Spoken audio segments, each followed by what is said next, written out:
Hello and welcome back to the American Superbike Show, a podcast mainly dedicated to MotoAmerica. If you're a fan of MotoAmerica, then welcome home. Please give a 5-star rating and follow or subscribe on whatever podcast platform you may be using. My name is Stitch Turner, and you can reach out to me on Instagram at American Superbike Show with an underscore between each word, or the old-fashioned way at americansuperbikeshow@gmail.com. Hey, listen, more baby steps. I'm actually using my new microphone that my wonderful wife bought me. I'm finally able to use it because she kept trying to help me figure out how to start using it, and thanks to her, we have finally figured out a solution. So now I believe the quality of at least the sound of my voice should be drastically improved. Probably not the quality of the words I speak or my ability to say them, but you can hear me stumble through things more clearly now. Today's episode, we're going to be looking back at the 2025 Stock 1000 season, but before, let's go over the news of the week. And hey, look, all of a sudden, the news came out a day before I recorded, rather than right after I posted an episode. First, the biggest news of the week is that the Orange Cat Racing team that won the Stock 1000 title in 2025 will be the official BMW factory team for 2026 in Superbike, working with Alpha BMW based out of Europe. This is, to me, the kind of news that's just as big, if not bigger, than Cam Beaubier and Benjamin Smith announcement at Warhorse. I mean, Warhorse is a team that's been around for a while. They've been here and they've done that. They've won a bunch of races and they've won a championship in Superbike. So, I mean, it's not really a big deal that they are making moves to get stronger because, I mean, that's just what good, experienced teams do. No, this is completely different in my opinion because BMW is now going out of their way to anoint a brand new partner to run their most complete factory-supported effort in the United States with 2 bikes at a time when Attack Yamaha is still throwing haymakers with Bobby Fong and 3-time champion Jake Gagne. And Ducati is doubling down with Warhorse and Ray Hall Ducati. Even Suzuki's produced a new, came out with some updates to the GSXR 1000 that's going to be run by Team Hammer. And I don't think anyone's going to be running the new updated Kawasaki that's come out for this year, but I mean, I wouldn't, maybe it might show up in our paddock at some point this year. This is just, that's all part of, it's a level of commitment to road racing in the United States that BMW hasn't shown yet to this point. And we're extremely lucky it's happening at a time where just about every manufacturer is trying to do the same thing. Seriously, this is the kind of news momentum that's been building for years that's finally pushed me over the edge to go out and start my podcast and share my love for MotoAmerica with everyone. I think we're entering another golden age of superbike racing in America. And dare I say, it's not only rivaling the good old days from when I was a teenager, but we could be even exceeding them soon. I mean, manufacturers want to be here more than I have seen in a long, long time. So let's move on to the riders for these 2 machines that have been announced. As part of their official announcement as the BMW factory team, Orange Cat also announced that 1 bike is going to be piloted by Jayson Uribe. He's going to be carrying over into his 3rd season with the team after finishing 2nd and 3rd in the last 2 Stock 1000 championships. And he's going to be teamed up with Moto2 veteran and MotoAmerica Superbike race winner Sean Dillon Kelly. Kelly ran 1 full season on a BMW M1000RR in 2024 for the top pro motorsports racing team. And, he won a race on it. And so he has a little bit of experience with the BMW already. This is just a huge deal, and I believe this kind of partnership, it's going to be a force to reckon with immediately. Maybe not like a true championship contender right off the bat in year 1, but they're sure as hell going to be fighting for some race victories. But wait, there's more. After the announcement about the Superbike program in the morning, it came out that Orange Cat will also run a 2-bike program in the Super Hooligans class for Josh Herrin. And his teammate's going to be former Twins Cup champion Kaleb to Keyrel. I originally thought Jayson Uribe was going to be on one of these bikes, but I think he just did the development work during the offseason. But, I mean, still, hot damn. The 2 riders are going to be riding Lightfighter V3-RH electric motorcycles, and I think that's really freaking cool. I don't think we've had an electric bike in the class since Stefano Mesa run an Energica for Tytler Cycles a few years ago. I go back and forth about electric bikes. I have an electric dirt bike, and it's just a simple little Riding Times GT73, but I love it. It's fun to go out there and have fun on, and I do have to admit, I've become a little bit of a better rider on it because, I've been able to do things like focus more on, my body positioning and whatnot, and not having to worry about clutch or shifting. But I love this noise of an internal combustion engine, especially the triples and the inline fours. The growl of the V4s and, the bikes like the R1 that uses a cross-plane crankshaft it's nice and it's pretty sweet, but just that high RPM scream of the BMWs and the Suzukis and Superbike to me, it's just one of the most beautiful noises on earth. Anyways, so that's the big news of this week, but we've had more. We also had our first public confirmation, at least that I can recall, for a Talent Cup rider for the 2026 season. Kensei Matsudaira, he's been announced to be the rider for the Team Roberts entry. In 2025, that machine was piloted by Cody Kopp, and he made some drastic improvements over the course of the season. But I'm not really surprised he's not going to be back on that machine for another season. Mainly, Cody's like 6'10", and it was noticeable that his frame just did not fit on these machines. I'm exaggerating about his height, but I mean, probably not as much as you think I am. I'm tall, but he's definitely taller than me. So I'm not really surprised that Cody Kopp's not coming back to Talent Cup. I am interested to see what his plans for 2026 are. I mean, he's a talented guy. He's made his he just made his full-time road racing debut this past year after years of success and championships, like plural with an S. He won multiple championships in American flat track. I hope he's able to find a home on a machine that kind of suits his stature a little more. Maybe even go ahead and just jump all the way up to Super Sport next year. It wouldn't be a move that would produce results right away, but I bet it'd be just like in Twins Cup, and by mid-year he'd be able to show some drastic improvement in his finishing positions and the riders that he's battling with. So that ride's going to be taken over by Kensei Matsudaira. He's the back-to-back champion of the top class of MotoAmerica's Mini Cup competition. MotoAmerica has a minimum required age for all the Talent Cup competitors, and that is 14. Matsudaira, he made his debut in Talent Cup last year when the class made its second of 2 visits to COTA, and that was mainly because it was the first round that occurred after his 14th birthday. I don't remember where he qualified off the top of my head, but I do remember from doing the season review pod from the Talent Cup that in race 1 he suffered a mechanical failure when his shifter disassembled itself kind of in the opening couple laps of the race. But then he came back the next day and he earned his first trip to the podium with the 3rd place finish in race 2. And that outing impressed the hell out of me, and it was also enough to impress the powers that be to get him an invite to the Red Bull Rookies Cup selection event, where he made it to the second day there as well with the rest of the MotoAmerica affiliated riders before ultimately not being selected. I know that was a kind of a bone of contention for a lot of people that we had all of our riders, make it to the second day, but none of them get picked for the Red Bull Rookies Cup. But to be honest with you, I think it's bully for us. If you don't already subscribe to MotoAmerica's Live Plus, I'm telling you right now, that class alone, the Talent Cup, it's almost worth just the entire price of the app. The kids are all right, as they say, and it's just an enormous amount of entertaining fun to watch the best riders in the United States between the ages of 14 and 20-something go out there on completely identical machines. I'm kind of bummed the class won't be visiting Road America again in 2026 because, over the years, those races, along with the Junior Cup rounds at that track before that, they were always just, to me, some of the best races of the year. I mean, it's a fun class to watch at literally almost any track. But the unique layout of Road America with its 3 long straightaways, it just ensured that nobody could run away from the pack or outrun the draft. It just created some silly fun. A couple more items.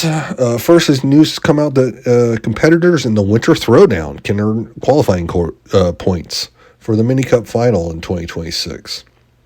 The Winter Throwdown is a flat track event that will be held in Callahan, Florida, just outside Jacksonville, on January 15th to 17th. And while some of the top riders from MotoAmerica, they do show up there every year to compete for the prizes in the higher classes, there are also, classes for younger riders that align more with the MotoAmerica's Mini Cup classes.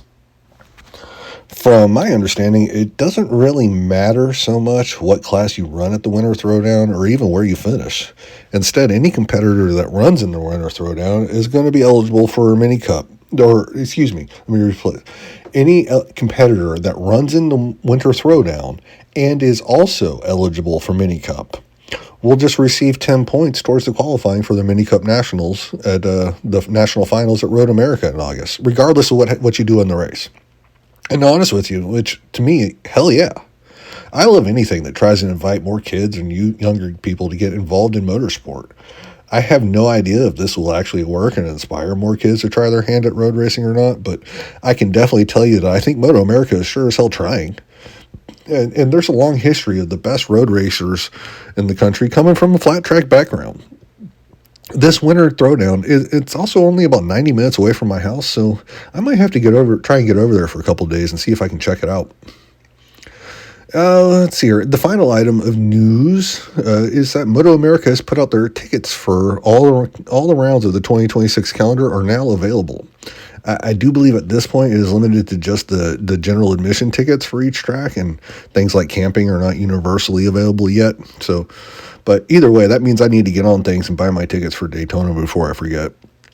I have mentioned in the past that my wife and I are very interested in buying a camper trailer, although it looks unlikely that we will be in a position to get one again before this March.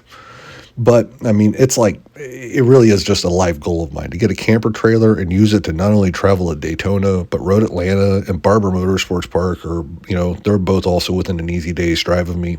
And hell, even VIRs, it could be much more than like 8-ish hours away as well, because I used to make that drive a lot. I made it many times in the few years that I was stationed in the Virginia Tidewater area and driving back and home to visit family and whatnot for holidays. And so, these are all tracks that I want to camp at. And to be frank, I'm just too old and bougie nowadays to sleep in a tent.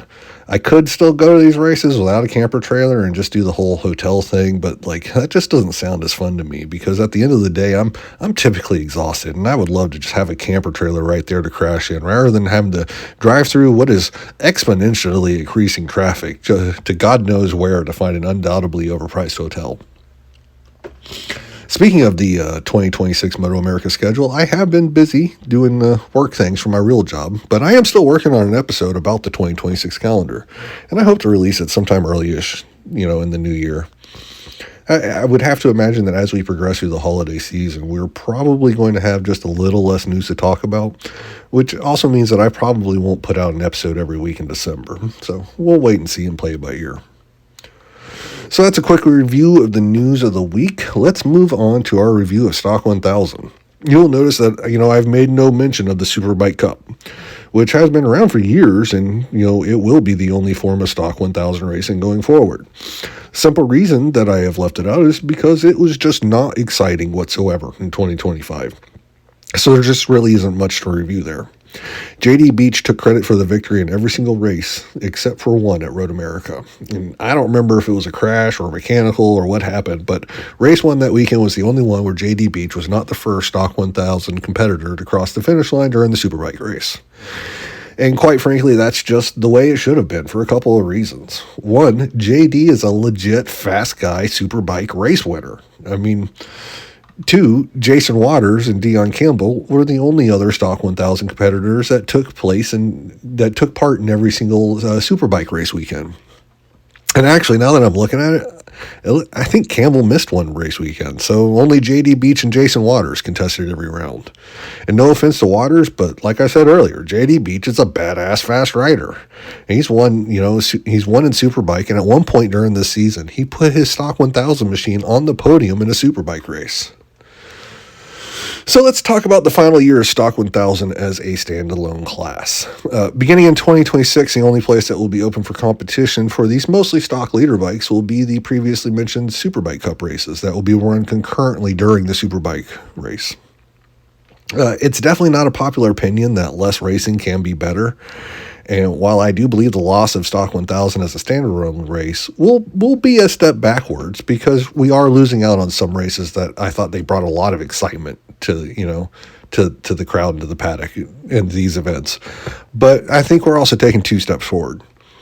The first step forward is that with one last class to work into the yearly schedule, we can have just a little bit more wiggle room in more race weekends to kind of work to accommodate things like weather and red flags, because they're going to pop up.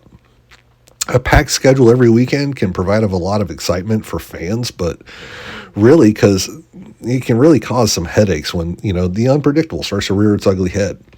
Take Beltrain Race, for instance. Last year, when we opened up the season at Barber, Sunday's race 2 for BTR was ultimately postponed, and a substitute race couldn't be added until MotoAmerica's mid-season point. Now there'll be a little bit more flexibility in accommodating those kinds of schedule quirks that will inevitably come up at some point and somewhere during the season. The second step forward, at least in my opinion, is that, this class was getting just a little bit too amateur. Now, I like the way MotoAmerica currently handles, the way that they allow anybody to come on out, enter a race, and as long as you're within I think the number is 112% of the pole time, you're allowed to start the race. I've long said that in order for this series to be successful on the whole financially, they need to have opportunities for riders that have more money to spend than they do talent or experience. However, I also feel that Super Hooligans is a much better class for those riders, so that skill level, and for the beginner end. Mainly because 1,000cc machines, they're just not really a spot for amateurs to be. So let's do some math. That's going to kind of show what I mean. Let's take a look at this COTA, Circuit of the Americas. Last year in 2025, Ashton Yates set the pole position for that weekend in Stock 1000, and he did so with a time of 2 minutes and 9.553 seconds. That would mean the cutoff time at 112% would be 2 minutes and 25.1 seconds. Almost a full 16 seconds off the pace every single lap would still qualify enough for you to be allowed to start. Now, Cambobier set the pole time for the Superbike race at 2 minutes and 7 seconds, 0.376. So 112% of that time would be 2 minutes and 22.66 seconds. While that's still a good 15 seconds off the pace, it is a slight reduction in that sort of gap that's allowed. And that also means that the lap time that you would therefore need to achieve, that drops by almost 2.5 seconds. This year, that would have cut 7 riders off the back of the Stock 1000 grid. And to be frank, those riders probably need to be racing somewhere else to get better before coming back and taking on the best in the country in two wheels. Especially because we're at the point where we're getting a large number of these, Stock 1000 machines showing up to the rounds. And, more than 40 in some cases were showing up to Stock 1000 races. And I'm all for tightening up the standards to ensure that not only are we putting the best product possible out there on the track for the customer, the fan in the stands, but simultaneously we're going to improve the safety aspect, because with just that huge different levels of talent out there on the track at the same time, it's going to create a large difference in closing speeds. And that's where you really come into the unsafe situations.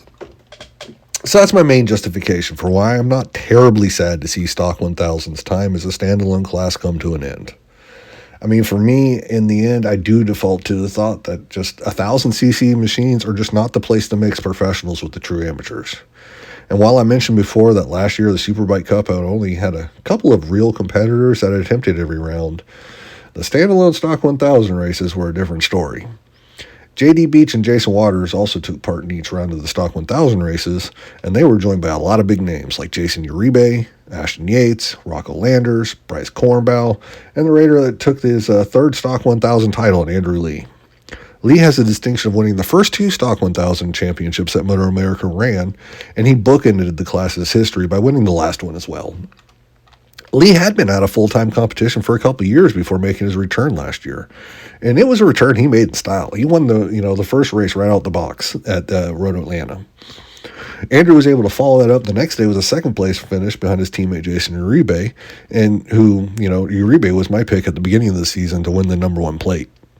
Leaving the first round, I thought right away that the Orange Cap BMWs were just going to be very hard to beat for the championship, especially with round 2 taking place at Road America, where the BMWs would be expected to have a slight advantage with those long straights.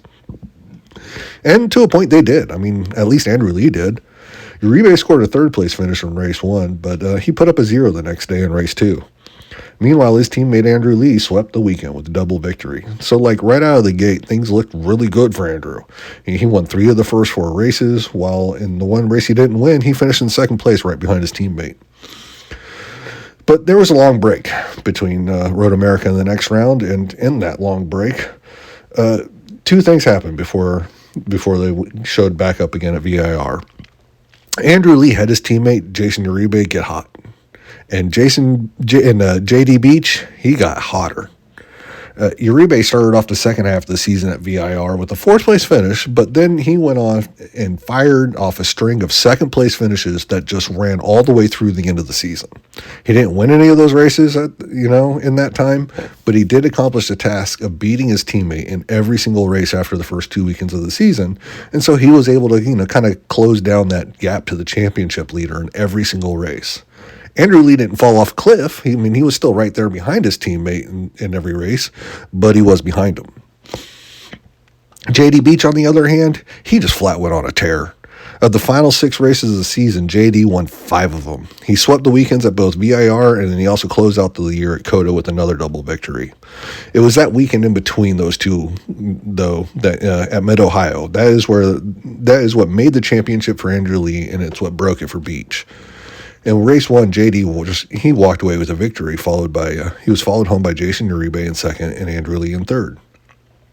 Later that day, that was the same day that JD went out and put his stock 1000 real steel Honda CBRC 1000RR-R-SP. God damn, that's a word salad. But he went out and put his bike on the podium for the Superbike race. JD Beach was just flat on fire at that time. But then when Stock 1000 went out to take the grid for the first race of the day on Sunday, JD wasn't able to take the start. I don't know what happened aside from, just making the assumption that it was something electrical, because nothing was smoking or he wasn't dropping any fluids. But whatever the issue was, it prevented Beach from taking part in race 2. And Andrew Lee took full advantage of that opportunity by scoring his final win of the season, followed home by his teammate Uribe in second. That was exactly what Andrew Lee needed to build enough of a gap going into the final weekend of the championship that he didn't need to push hard or take any sort of unnecessary risks to win the number 1 plate. All Lee needed to do at COTA was just finish 4th or better in both races, and that's exactly what he did comfortably, while JD Beach and Jayson Uribe finished 1-2. So Andrew Lee finished the season he ended up finishing with 7 podiums out of the 10 races in 2025, with 4 of those podiums being on the top step with the victory. Of the 3 races he didn't finish on the podium, 2 of them were the aforementioned races at COTA, where he accomplished exactly what he needed to do to win his 3rd title by finishing 4th. And the one other race was a 5th place finish in race 1 at VIR. 0 DNFs with the worst finish of 5th is going to be hard to top by anybody. With 3 Stock 1000 championships to his credit now, you would have to think that Lee would be able to find a nice home somewhere, now that we know that he won't be riding for the Orange Cat team for a second season. Just like you, I'm still curious to find out where that place will be. I don't think it would be a stretch to say that right now Andrew Lee might be the best free agent available. The only other person to finish with more podiums in Stock 1000 in 2025 was Jayson Uribe. Uribe managed to finish on the podium for 8 of the 10 races, but only one of those trips was a victory. That plus the fact that the 2 races he didn't finish on the podium. He finished 4th in race 1, but he scored 0 points in race 2 at MotoAmerica, and those were enough to keep Uribe down to 3rd place in the standings. This was Uribe's 2nd season with the Orange Cat team, and he'll have at least a 3rd next year. And now that he's been confirmed to continuing with them as they become the official BMW factory team in Superbike. So coming in 2nd place and being sandwiched by the 2 BMWs was JD Beach on his Honda. JD started the year with a couple of 4th place finishes, and he was on the podium. And then he was on the podium for the rest of the season, except for that disastrous race 2 at Mid-Ohio that he wasn't able to run. And you want to know how bad that DNF hurt. JD had the same number of podiums as Andrew Lee. And JD Beach had one more race victory to his credit during the season. But in the end, he still ended up finishing second to Lee by 2 points. I don't know exactly what JD Beach's plans are for next year, but I would honestly be shocked and very disappointed if he has not returned to Superbike in 2026. Outside of those top 3, the only other riders to get at least one podium finish were Ashton Yates, Bryce Cornbow, and Dion Campbell. Ashton had the most of this group. He had 6 visits to the podium, and one of those was the 2nd place finish in race 2 at MotoAmerica, while Bryce Cornbow, he had his one and only podium visit when he finished in 2nd place in race 1 at VIR. Dion Campbell scored a podium finish in race 2 at Mid-Ohio by finishing 3rd. If I had to guess, I think that Ashton will not be running in the Superbike Cup next year, as he mainly ran in the Stock 1000 races for more track time, I believe. Yates already rides a CBR 1000 RR-R-SP in Superbike, and I think that's going to continue. So, he's not going to be able to participate in Superbike Cup at the same time. I do expect Cornbow and Campbell to maybe take another run at Superbike Cup, and along with Jason Waters, and I would have them as my favorites for the championship within the Superbike championship. The championship within the championship. But all that depends on what Andrew Lee is doing next year. If I had to put out a guess today, which, congratulations to me, I started a podcast, so I guess that is exactly what I get to do. But if I had to make my prediction today, I would say that if Andrew Lee does a full season on a Stock 1000 machine, then he's going to earn what will effectively be his fourth Stock 1000 crown.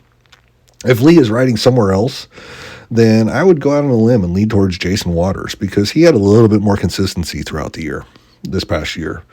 Waters had only one Stock 1000 race where he scored 0 points, which was, the fewest of that group.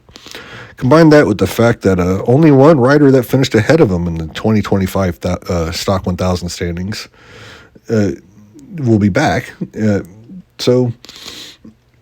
least I think we'll be back in Superbike Cup. Maybe. Minus Andrew Lee. I don't know. You know what? Now that we're at the end of the episode, and few people are probably still listening, I'm going to go ahead and say that I'm pretty sure that Andrew Lee still doesn't have anything lined up for next season, and I think that's just flat dumb. That dude fights tooth and nail to get back into the MotoAmerica paddock, and all he does is win his class's championship as if there was no rust at all. I love MotoAmerica, and I do believe in sharing that love with everyone, but we still get these examples sometimes of just how far we still need to go to get enough of a foothold in the U.S. so that a legit championship-winning professional doesn't inexplicably struggle to find a ride a year after achieving the highest goal that they could possibly do that season by winning a number one plate. All credit in the world for MotoAmerica for what they have done with this series since they've took over, but I guess that, like me, MotoAmerica still has some baby steps to go. I'm still ridiculously giddy that I get to take those steps with the series, and more importantly with you. But I'm pretty sure that we still got a while, a journey ahead of us.